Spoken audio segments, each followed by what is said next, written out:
Gagambang nakakabigla sa aking pagtingala. Grabe to mga kasunggab, kaya kung ako sa inyo, tapusin nyo ang ating video para sa araw na ito dahil talagang mamamangha kayo sa laki at ganda ng gagambang ating makikita mamaya sa taas ng puno. Ngunit kung bago ka pa lang sa ating channel, ay isubscribe mo na yan mga kasunggab. Huwag mong kalimutan na pindutin yung notification bell para lagi kang updated sa ating mga bagong videos. Like and share mga kasung. At kung meron kang napansin at napuna sa ating videos na ipinalabas ngayon, ay mag-comment ka lang sa ibaba, doon tayo mag-usap-usap mga kasung. At eto, nakakita tayo ng isang sapot di kalayuan dito sa mga damo na ito. Kung tama nga ba si Kuya Kasung, kung damo man o halaman, kayo na bahalang mag-comment sa ibaba. Nakakita tayo ng buong bahay ng gagamba. Tignan natin kung anong klaseng gagamba ba ito. At kung madali ba nating makikita, kung ang sapot nito ay paibaba mga kasunggab, medyo magantay-antay tayo ng konti lang, pero makikita rin natin yan. Ngunit kung ang sapot nito ay tumigil sa may buka na lamang, madali nating makikita ang gagamba nito. Kaya dyan lang kayo mga kasunggab at tapusin ang ating episode. So, maiwan ko muna kayo mga kasung.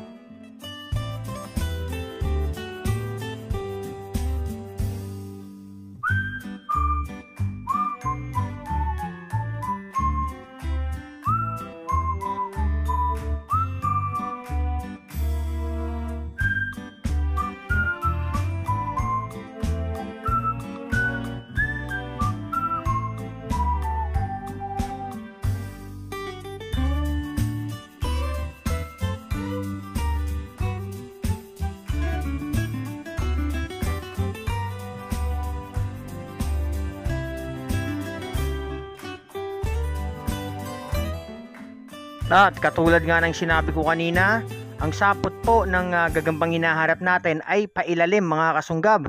Kaya medyo natatagalan tayo, pero mag-antay-antay lang tayo mga kasung, makikita at makikita rin natin to. Hindi natin ito susukuan nang sa ganun may maihain tayo sa ating mga bahal na viewers. So ayan, medyo hinahawi na natin ng damo nang sa ganun mas lalo nating makita yung sapot na ipaibaba. At ayun, ayan na nga, tapos na ang ating pag-aantay. Nakita na natin ang isang higanting tungkuan. Grabe, ang laki nito mga kasunggab. Likuran pa lang ang ating nakikita. At ayun, medyo nagulat si Kuya Kasunggab doon. Pasensya na kayo. Dahil po ang tungkuan mga kasunggab, grabe pong makakagat yan. Talagang kayang pumilas ng balat yan mga kasung. Ang laki ng pangil, mas malaki pa po sa pangil ng isang gagambang giant. So maswerte tayo dahil ang tungkuan na nagpakalaglag ay sumabit sa isang sanga. Hindi na ito pumunta doon sa pinaka ground, sa pinakailalim mga kasung, dahil kung nagkataon ay mahihirapan tayong hanapin ito. So ayan, malapitan nyo nang makikita. Yan po ang gagambang tungkuan sa mga malalayong lugar dito sa atin sa Pilipinas, sa mga probinsya. Mag-comment lang kayo sa ibaba kung anong tawag sa mga ganitong klaseng gagamba. So dyan lang kayo mga kasunggab. Teka, sandali nga pala mga kasung. Mas makikita nyo ito ng malapitan mamaya kapag nakuha na natin ng tuluyan. At bago natin ilagay ito sa ating pitakan, ay i-focus natin to mga kasunggab. Tignan nyo kung gaano kaganda ang pattern sa likod ng gagambang tungkuan.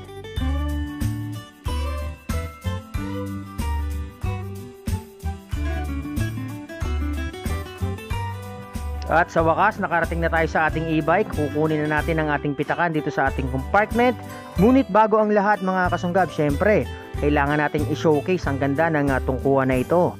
So ilalagay muna natin ito sa pitakan natin nang sa ganun mas makita nyo ng malapitan. Ayan, grabe mga kasunggab. Kung mapapansin nyo, meron siyang dalawang matulis na bukol sa likuran.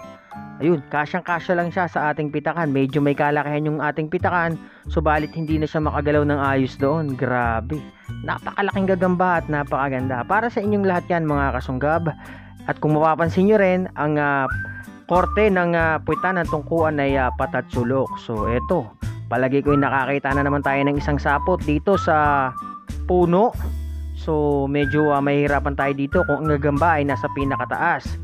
Kaya sana nasa baba lang ang gagamba nito para madali nating makuha mga kasung.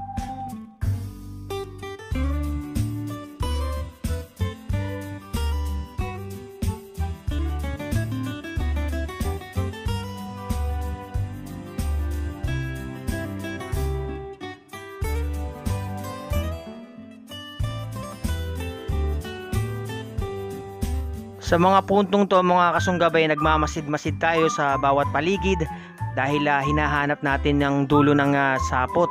So ayun, medyo may nakita tayong nakatiklop doon mga kasunggab. Ayan, ginagalaw natin yung sapot. At bandang yun sa left side, sa may itaas, nakita natin ang isang nakatiklop na dahon. Ang gagawin ngayon ni Kuya Kasunggab ay kukuha siya ng isang stick nang sa ganun ay masundot natin yung gagamba mula doon sa itaas. At kusa itong magpakalaglag, pwede rin sumabit doon sa ating tangkay. Mas maganda yun mga kasunggab para hindi malamog ang gagamba. Ayan yung nakita natin nakatiklop na sariwang dahon. So ayan, medyo iyuyugyug natin yan mga kasunggab nang sa ganun ay magpakalaglag ang gagamba. At ayun na nga, grabe ang kapal ng sinapot. Pumunta dito yung gagamba sa may damuhan. Nagpakalaglag siya ng kusa. Tignan natin to mga kasunggab. Pintahan natin. Ayan, sumabit sa damo. Grabe. Laki mga kasunggab. Kulay brown, no? Ayun. So ayan, sinusubukan niyang umakyat ulit mga kasunggab. Pero hindi na natin palalampasin to. Kailangan na nating lagyan to ng bakod gamit ang ating kamay nang sa ganun na hindi na siya makaangat. Napakalaking gagamba mga kasunggab. Ayun, no? Isa pong adult na giant. Ito na po yung pinaka maximum size nito mga kasong. Grabe, napakalaki. So i-focus natin ang mas maganda nang sa ganun ay lalo nyong makita. At ayun, napakabalbo, no? Wow, grabe. Ang ganda nito mga kasunggab. Ang gagambang ito ay para sa inyong lahat mga kasong nang sa ganun ay mabusog ang inyong mga mata. So maiwan ko muna kayo dyan bago tayo dumako sa pinakahuling gagamba natin hahanapin na kung saan pagtingala natin ay nakakagulat po ang laki nito. So maiwan ko muna kayo.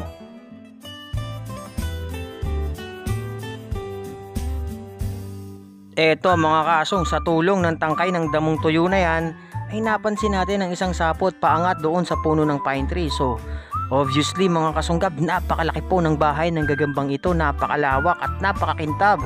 Kaya aasahan talaga natin na ang gagamba nito ay napakalaki. So sa mga puntong yan, hinahanap ko na kung saan nga ba ang pinakadulo ng sapot.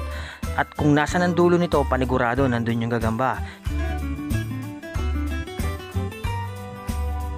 Tignan nyo yan mga kasong, grabing kapal ng sapot ng gagamba yan. Parang sinulid na mga kasunggab, pwede na tayo magpalipad ng saranggola. Pero joke lang yan mga kasong. At ayun na, pagtingala ko, nakita ko. Napansin nyo ba yun mga kasunggab? Grabe, galamay pa lang ang nakalabas nun pero napakalaki po nito. Hahanap po tayo ng stick na medyo mahaba dahil may kataasan po ang punong yon. At tignan nyo, sa pagbagsak ng gagamba talaga namang magugulat kayong lahat. So tignan nyo to mga kasunggab, huwag kayong kukurap.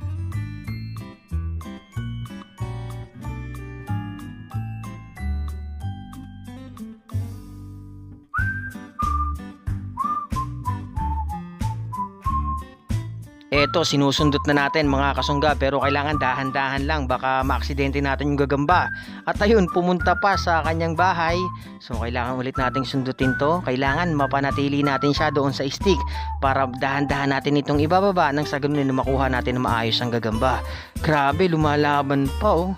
Pero hindi dapat tayo manggigil mga kasunggab nang maibaba natin ng maayos ito. At ayan na, medyo malapit na to sa katotohanan. At ayan na nga, nanatili na sa ating stick. Nakakasabik mga kasong, malapit na nating makita ito ng malapitan. At eto na nga, 1 at 2 at 3 at ayun na, napakalaki pong gagamba, purong itim mga kasunggab. Tignan nyo kapag nasa atin na itong mga palad ay talaga namang mamamangha ka. Tignan nyo yan mga kasunggab. Wow, grabe. Talagang paglagay ko niya sa pitakan mga kasong, talaga pong napakasikip. So kailangan natin ilipat to ng panibagong container na kung saan ay makakagalaw siya ng maayos. Napakalaki nito mga kasunggab, purong itim. Talaga namang sa mga spider lover dyan, sa mga die hard na gustong magkaroon ng ganitong mga klaseng gagamba, nako po, talaga namang hindi ka nito bibiguin sa excitement na mag-alaga ng mga ganitong klaseng breed ng gagamba. Napakaganda mga kasunggab. Shoutouts kay Yawer Vlog dahil isa po siya sa mga nagkikip ng gagamba dito sa Pilipinas. At talaga naman pong napakaganda rin po ng content niya patungkol sa mga gagambang giant.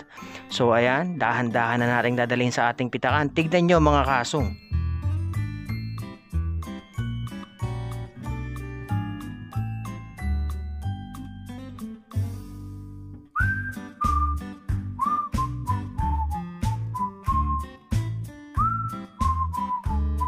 So ayan, gagaya ng sinabi ko kanina mga kasunggab, talagang hindi na makakailos ng ayos sa laki ng gagambang iyon. Grabing gagamba mga kasunggab. Pero bago natin tapusin ang ating vlog para sa araw na ito, ay isa-isahin kong ipakita sa inyo ang mga gagambang nahuli natin ngayon at nung mga nakaraang araw pa. At etong gagambang to ang ating huling nakita mga kasunggab, na kung saan ay tampok sa ating episode. Ang gagambang nasa taas ng puno ng pine tree. At ito naman yung una nating nahuli kanina, isa pong higanting tungkuan. Yung pangalawang ipinakita ko naman ay yung pangalawa namang nating nahuli sa isang mababang puno, na kung saan sinundot din natin yung gagamba doon, at maswerte naman na nakita agad natin kahit nagpakalaglag ito sa damo. So ako po'y lubos na nagpapasalamat sa inyong lahat mga kasong, sa inyong walang sawang pagsuporta sa ating mga pinapakitang episode sa inyo daily. Sana tuloy-tuloy na. So sana huwag kayong magsawa mga kasungga, ulit-ulit ako nagpapasalamat sa inyo. Hanggang dito na lang ang ating episode para sa araw na ito. Maraming salamat po at paalam.